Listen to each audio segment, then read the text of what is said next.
building. High priestess in the building, didn't let my fears kill me. Transmuting my pain in that cleanse in the rain. Down out, I was worth it and I conquered my demons. I accepted my purpose and the goddess I became. It's a misconception with ADHD because I definitely was a child who didn't sit still.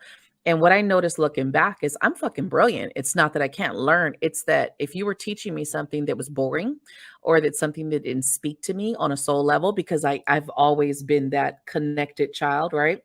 So if you weren't speaking to me on those levels, I was done. I was checked out. Like, nope, I'm over here. But in our society, if we go back to society, right? Our society says you got to learn this way, you got to do this, you got to read this, you know? And I feel that sets us up for failure, because if you're not learning like this way, if you're not processing this way, then now all of a sudden something's wrong with you, you know? Yeah, I totally agree with that, and it's just very sad to see what they put these kids through. Right. A lot of the friends that I had that were ADHD kids, they weren't see, and with me, it wasn't the medications that took me out. For these Mm, individuals, it was the medication that led them to the pills weren't enough. And then they yeah. found out that it's cheaper to buy meth on the street and So smoke it true. or snort it than it was to pay the $50 for 6 pills. So, Right. they're like, well, hey, it does the same thing. And then, then it starts to a habitual habit of the smoking and the social Right. thing with it. And that's what took them out. And I'm going to say about 8 out of the 10 um, have managed to come back for good. They've sobered up, they've cleaned up, they've gotten the help they needed, but there's always Awesome. those two that just can't seem to get Right. back to square one. They just Right. they have to, and that's the thing with addiction. They still have more to lose. Right. Because for me, when I realized what I had left to lose, I realized I can't afford to lose it. Because if I Right. lose any more, I'm going to lose my life. Right. And Right. that was the turning point for me. Like, no, no, no, something's got to be done. So I really started walking my spiritual path out in the serene environment on a farm, just connecting to nature and myself. And that was all I needed. And that's Right. all really most of us really, actually, I'm going to say all of us really need. We need to reform Yeah. that connection with nature, with Mother Earth. She has put every plant, everything that we need here to heal from anything we have. We don't need big pharma. We Right. don't need to be taking these pills, these remedies. Most of the stuff that you need for your body exists in your diet. And when you watch or pay attention to what you eat, you're going to see how dead your food is, how lifeless it is. Right. So that was another big thing that I did was I switched over to the healthiest diet that I could. And I did my research before I did. My wonderful partner, she's the one that was the final push into becoming a vegan. And that was Right. the final thing that I needed to flush everything out of my system was that high Right. vibrational, full of light energy food that's just sitting there growing, absorbing the energy from the sun. Um, you are what you eat. Oh yeah. Definitely. Definitely. I wanted to touch something on your path that I read when I looked at your page is you being homeless. I think is a huge hit when you experience being homeless. Just that point. If you've never been homeless, you just don't get it, right? You just can't understand what that feels like to like sleep in your car and have nowhere to go. What kept you in those moments to stay strong in those moments? Man, everybody that I've talked to when I've gone and been a guest speaker at some of these rehab facilities, at some of these AA facilities, NA facilities, when my sponsor shared my story with other sponsors, they're like, bring him here. If he did that out of his car, he needs to share his story. And Right. it's just drive. If you really want sobriety, if you really want your recovery, you're going to chase it like you chased your addiction. You're going to chase the people that bring you up because at one point of your life, just a little bit ago, literally yesterday, you were chasing the ones that were bringing you down. So you Right. have to really want this. And there's no excuses. Absolutely. So anybody that says, "Oh, I can't because of this, because of that," and I tell them I did a living out of my car when my family cut me off. Right. Like, I was homeless out of my car, and you have a family, you have a home, you're still working. I had none of that. So it's a matter of drive and willpower. And being homeless really humbled.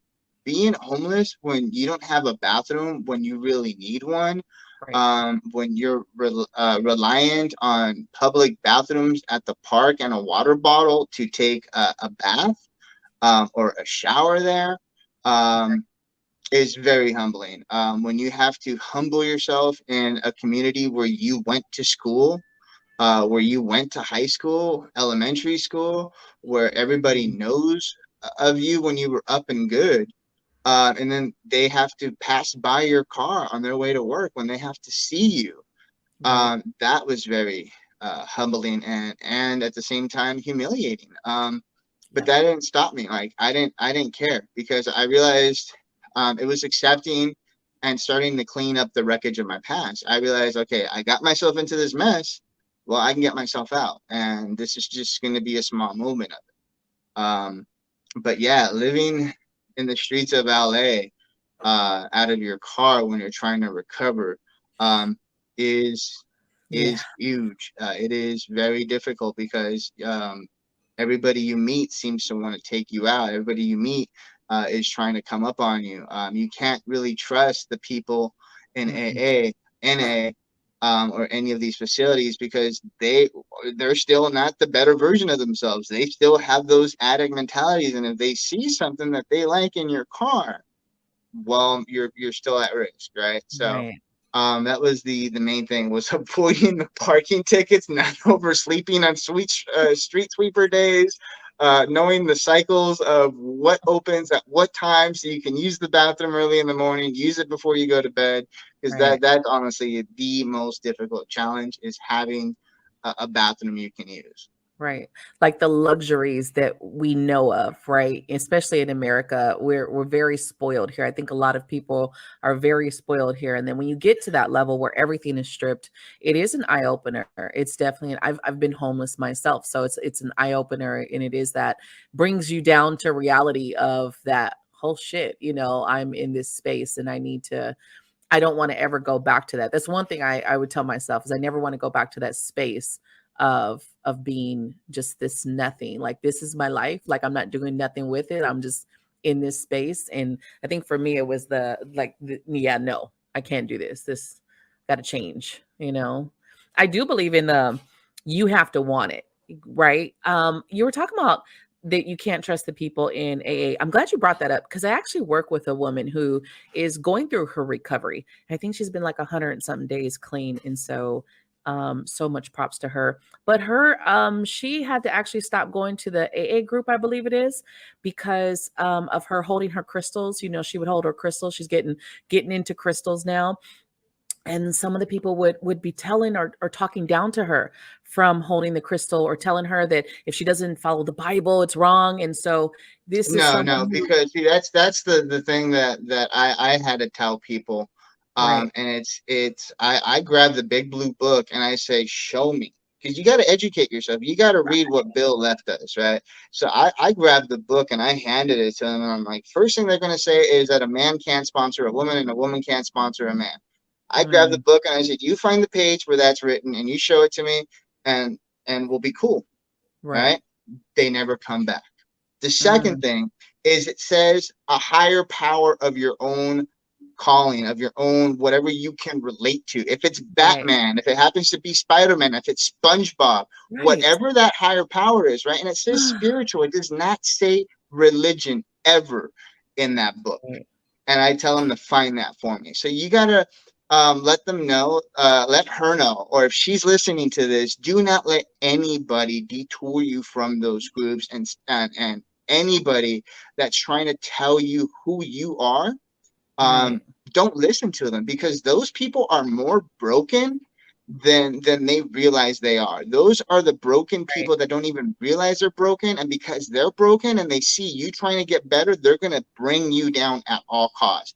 Only Right. surround yourself with the people in AA who you've heard their story, you've seen how much clean time they have, and you see what they're doing with their lives. If these are the people that you find out, because everybody talks and gossips at the meetings, you know Right. who's been there for 3 years, who's been there and still hasn't gotten the program down. You know, you know, right? So Right. you find out who is there selling. The saddest thing that I saw was people would come to these NA facilities, AA facilities, and try to slang. They try to like, nope, we're not letting this fish go. So you Wow. really have to be worried. But the number one advice that I have for your friend is don't let anybody. You keep being you. Do not Right. change for nobody. And if they're that narrow minded, just distance yourself from them, because the Right. only thing that matters is your recovery. That's Right. the number one priority. They're on their own path. You are on your own path. Stay in your lane. Let them crash. Let them go off the side of the road. Let them hit that telephone pole. You stay on the road. You continue driving towards your recovery, and you will Right. get it. They're the ones that are going to keep coming back. They're the ones that aren't going to get it. Um, and that's not your problem to worry about. All your only problem to worry about in those groups is yourself and finding a sponsor that can guide you and help you out of your situation. Right, right. Yeah, I mean, I felt that immediately when she was telling me, and I was like, yeah, no, no person who is, um, I know recovery is it's something you have to go through, and not everyone in recovery is the best person to assist you and give you advice because they're still working through their issues. They're still healing. There's still anger. There's still frustration. There's still shame and guilt and all of these things. But when she told me so many people were against her just on her crystals in her hand, and I was like, "What the fuck? Like, really? Out of all the things to focus on, her crystals? Like, wait, what? You could tell her to tell them at least it's not crystal meth in my hand. Like, real shit." I'm like, Are "Damn." you thinking crystal is something? I would flip it on them. I'd be like, what's wrong with this crystal? You wish it was another one, huh? You wish this was a fat rock or something, don't you? Right? Because if you Right, didn't, then you wouldn't be, you know. Yeah, right, I would personally. I have no filter. It's gotten me right. in trouble before. But Yeah. yeah, I really clearly a few times have stated that there was actually a situation in one of the fellowships that I was in where I was practicing my tarot, and somebody was very offended that I was doing the tarot in the cafeteria, the rec room, whatever you want to call it, the lounge. And they reported it to the highest authority there, and they told me that I couldn't do that anymore. So I had a Wow. few other members that were very well versed in the club, that were very high up ranking members. It went to the board of the club, and it was voted down. They said, no, he can, because it's spiritual. We have no religion. We have no affiliations to any Right, sect, order, or denomination. And they had to honor that, because if not, it would be breaking AA guidelines. So right. it's in the blue book. She has to really read what's in there, the 10 and 12 answers all her questions about that. It's there. Awesome. The rules are laid down for generations to prevent this kind of thing. Right, right, Um, and it was a learning experience for me, because I thought, shit, it's 2019, like we should be cool, right? Like right. they quit burning witches at the stake years.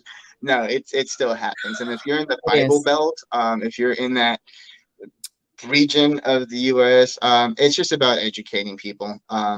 Right, And I educate the ones that want to learn. I don't force it upon the ones that don't. So right. if they woke, if they woke, let them rise. And if they're still sleeping, I'm not gonna bother. I'm gonna let them sleep. If they That ain't makes sense. woke, let them sleep. Yeah, I know she's listening, so I'm glad that you touched that because I try to do the best I can, but I've never been someone who went to AA or NA or any of that, so I don't know how that works. I don't know the guidelines or anything, but I just felt that was really shitty of them to treat her in such. And I know that you're very fragile at some points, especially in the beginning, very Well, fragile. yeah, and that's Now I was working and I conquered my demons. I accepted my purpose and the goddess I became.